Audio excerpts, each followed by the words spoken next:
Conceitos em ciências. Eletromagnetismo. Indução eletromagnética.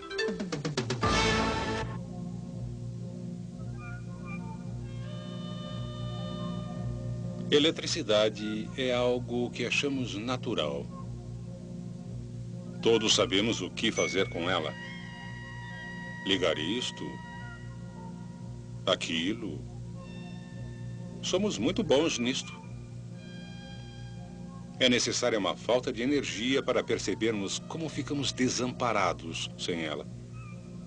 Os princípios básicos que levaram ao desenvolvimento de geradores elétricos começaram com a descoberta por Hans Christian Ørsted em 1819 de que resulta um campo magnético sempre que existe um movimento de cargas através de um condutor.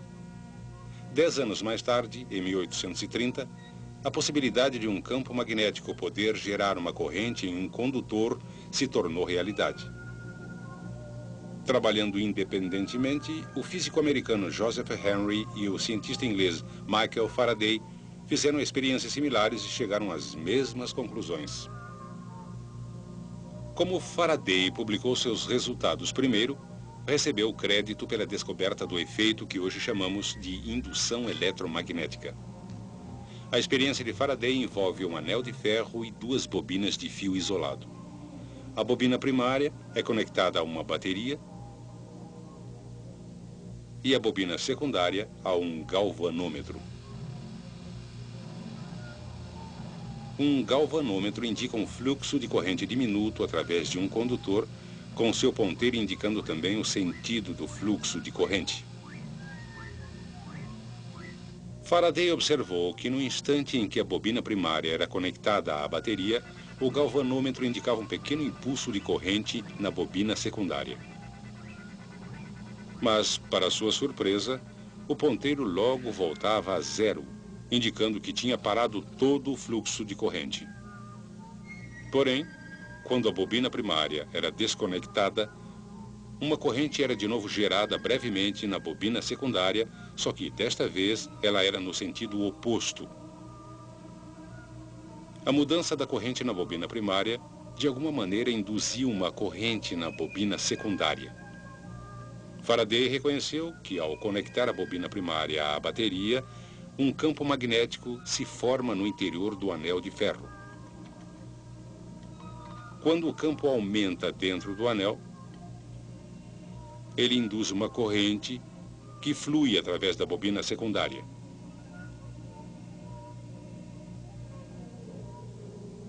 Depois que o campo no anel chega à sua intensidade máxima, não existe mais alteração no interior da bobina secundária. O resultado é que não existe mais corrente na bobina secundária. Quando desconectamos a bobina primária, desaparece o campo magnético que ela produzia. Quando o campo no anel desaparece, ele novamente induz uma corrente na bobina secundária, agora no sentido oposto. Hoje chamaríamos o aparelho de Faraday de transformador. Continuando suas experiências, ele verificou que chegava aos mesmos resultados usando um ímã em forma de barra em vez da bobina primária e do aparelho de anel. Podemos indicar uma das conclusões mais importantes das experiências de Faraday da seguinte maneira: enquanto o campo magnético do interior da bobina estiver variando, será induzida uma corrente nessa bobina. Em 1832, este princípio foi usado pelo francês Hippolyte Pixii para desenvolver o primeiro gerador elétrico. Embora fosse claro que a corrente induzida fluía em sentidos diferentes, dependendo de o campo magnético estar crescendo ou diminuindo, o mistério era por que isso acontecia. 2 anos mais tarde, o físico alemão Heinrich Lenz deu a resposta.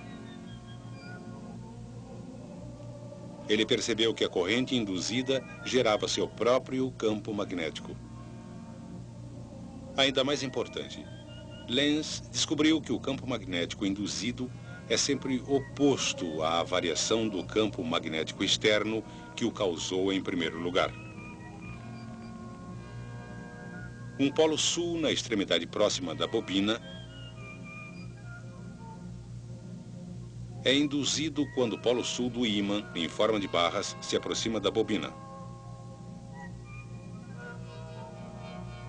opondo-se ao movimento desse ímã à frente.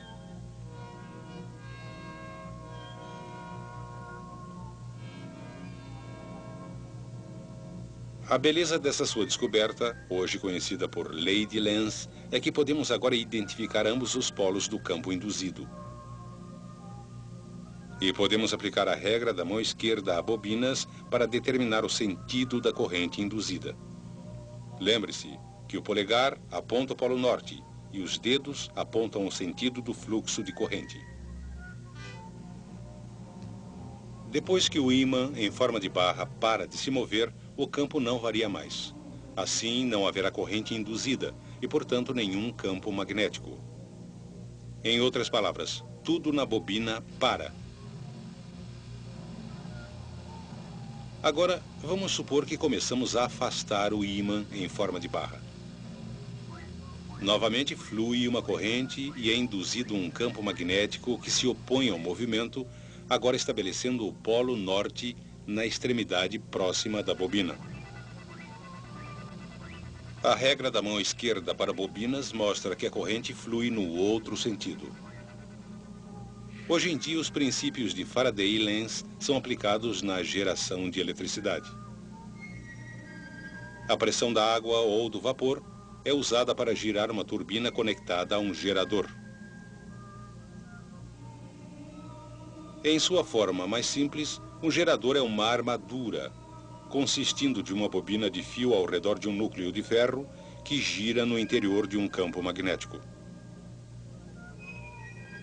O movimento da armadura através do campo magnético induz uma corrente na bobina.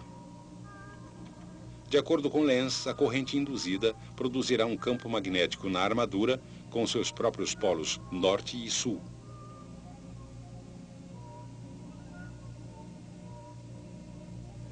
Este campo exercerá oposição ao movimento da armadura através do campo magnético externo. Daqui até ali, essa extremidade da armadura será o polo norte.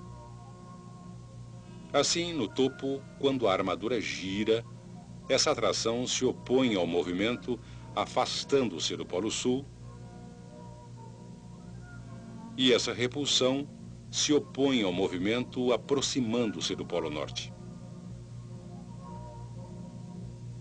Quando a armadura gira passando pelos polos externos, a corrente induzida e o campo magnético se invertem, opondo-se ao movimento através da segunda metade da rotação.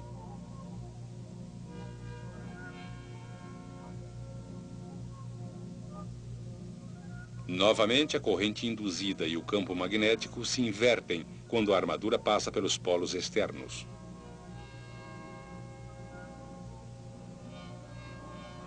Como o sentido da corrente se inverte a cada meia rotação, o movimento de cargas resultante é chamado de corrente alternada. E o princípio da indução eletromagnética é usado nos enormes geradores elétricos que fornecem a corrente alternada de que tanto precisamos.